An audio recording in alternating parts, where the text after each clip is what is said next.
You know how we can have parts of our brain working on different things at the same time? So the front part of my brain is thinking about my presentation. And you'll never guess what the back part of my brain was thinking on. No, actually it wasn't. I hadn't smelled anything yet. The back of my brain is thinking, oh, what F word can I think of that goes with leadership? Because we've got fearless, and we've got fortune. And I'm thinking, leadership. But I got one. It's followers. Okay? Leadership. To be a leader, you need followers. Because if you're out leading and you look around and nobody's behind you, you're just out for a walk. I was 18, I thought I knew everything. So I decided to get married and leave home because of some of the choices that were being made for me. I took on a leadership role. Leadership is a philosophy of life. Now you can have a misguided sense of leadership and a misguided philosophy, which I did have at that time. So hopefully we'll walk through this journey together, and your goddess will relate to you as to where you've led and where you've followed, and has anybody followed where they should have maybe led? I've had 2 practice marriages that allow me to say that. So leadership is about a philosophy of life. It's what you believe. If you believe that the only leaders in your life are the ones that have the name on the door, or the title, or something, a badge that they wear, they're the only people that are leaders, that's not the case. Have you ever been in a big corporation? Have you ever sat around the boardroom? Have you ever looked at who the decision makers are? And have you found out that sometimes it's the person you least expect who has the influence? It's not the CEO, may not be the president, may not be the treasurer, it might be the person on the shop floor that has the power of influence because of truth and integrity and all the characteristics that we look for to follow. What can't you change? On your sheet there, if you might want to write down some things that come to mind or some things that people want to share, what can't you change? Your husband. I think there's a story there, Gail. Do you want to share? That's true. What do they say? Women marry a man hoping he'll change, and a man marries a woman hoping she never will. But yeah, we can't change other people. Let's broaden the perspective. Men are our challenge. I think we can all agree with that. I look at I raised 4 boys, primarily on my own. That accounts for a lot about me. Do I want to change the past? Well, when you start undoing what was, then you start impacting the things that are good about it. Because thankfully, it's not all bad. There were parts of it that were definitely not keepers, but there were parts of it that definitely were. So I had 2 boys by my first marriage, 2 boys by my second marriage, and then I married a third man that had 2 boys. So 6 boys in my family, plus all boy grandchildren except 1. So little testosterone runs around my house quite a bit.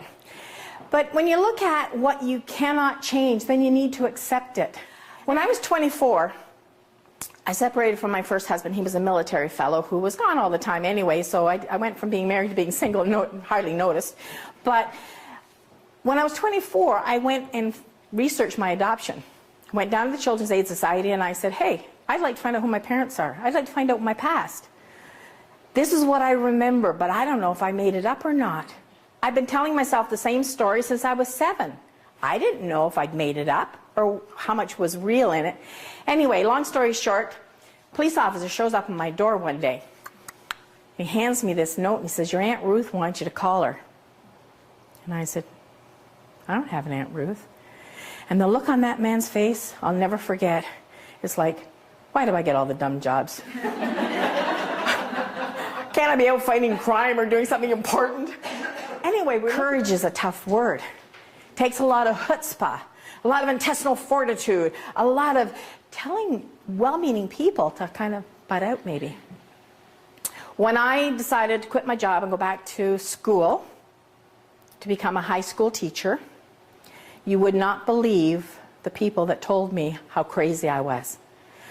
You can't do that. You got 4 kids. What are you going to do?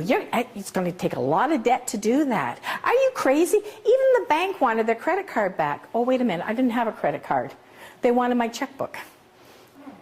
I mean, they just really were not in favor of this single mother trying to do something.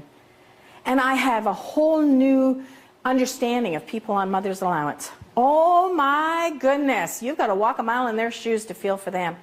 I could not live through that. I'd be in jail or on the front news of the paper for something other than doing well. It was just crazy, that whole system.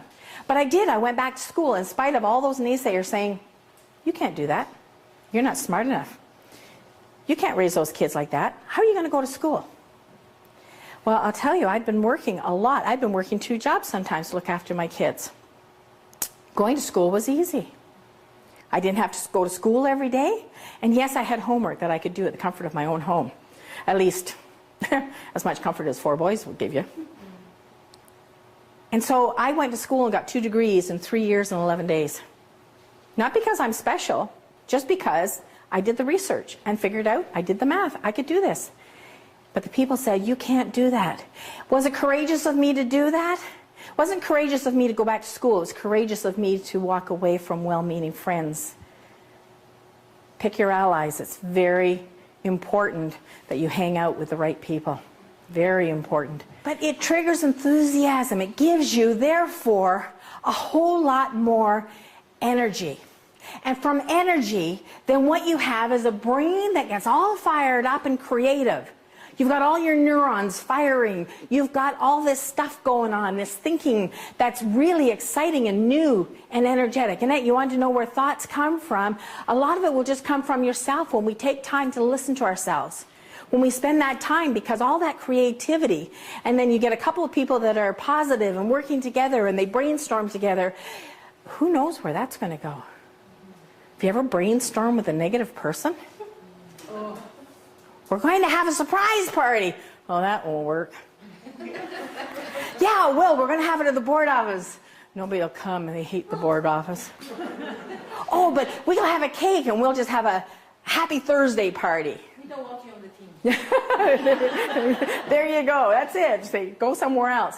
Nobody likes Thursday. Nobody will come. Like it's like pushing. Have you ever pushed a parked car? Once you get it rolling, it's okay. But you have a negative person that keeps putting the stop and the brakes on it. It's like, oh man, all the energy. The third